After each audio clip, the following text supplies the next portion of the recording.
நாகை அடுத்த கீரைக்கொல்லை தெருவை ஒட்டியுள்ள ரயில்வே கிராசிங் கேட் மூடப்படுவதால் நீண்ட நேரம் காத்திருப்பதாக கூறி போராட்டத்தில் ஈடுபட்ட அப்பகுதி மக்கள் அந்த வழியாக சென்ற சரக்கு ரயிலை மறித்து தண்டவாளத்தில் அமர்ந்து போராட்டத்தில் ஈடுபட்டனர்.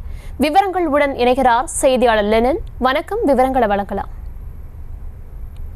அருகே கீரைக்கொல்லை தெரு, சேவாபுரி, டாடா நகர் பகுதியில் சுமார் 5000க்கும் மேற்பட்ட குடும்பங்கள் வசித்து வருகின்றன. இந்த பகுதியில் ரயில்வே கிராசிங் உள்ளது.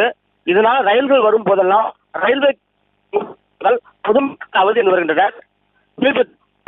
வாகனம் ரயில் வரும் நேரத்தில் வந்து நின்ற போது ரயில்வே கேட் மூடப்பட்டு ரயில் வர தாமதமாகி இப்பகுதியில் ரயில்வே கீழ்புறம் கட்ட வேண்டும் என அப்பகுதி மக்கள் பல வருடங்களாக கோரிக்கை விடுத்து வருகின்றனர். இந்த நிலையில் பொதுமக்களின் கோரிக்கையை ஏற்று ரயில்வே கீழ்ப்பாலம் அமைப்பு தொடர்பாக ஆய்வு செய்ய வந்த அதிகாரிகள் அங்கு கீழ்ப்பாலம் என தெரிவித்து விட்டனர். இதனால் ஆத்திரமடைந்த அப்பகுதி மக்கள் ரயில் தண்டவாளத்தின் குறுக்கே அமர்ந்து மறியலில் ஈடுபட்டார்கள். அப்போது நாகையிலிருந்து தஞ்சாவூர் சென்ற பயணிகள் ரயிலை பொதுமக்கள் சற்று நேரம் கழித்து திருவாரூர் மார்க்கத்திலிருந்து காரைக்கால் துறைமுகத்திற்கு சரக்கு ஏற்றி வந்துகின்ற சுமார் 3 மணி நேரத்துக்கு அரநாதன்.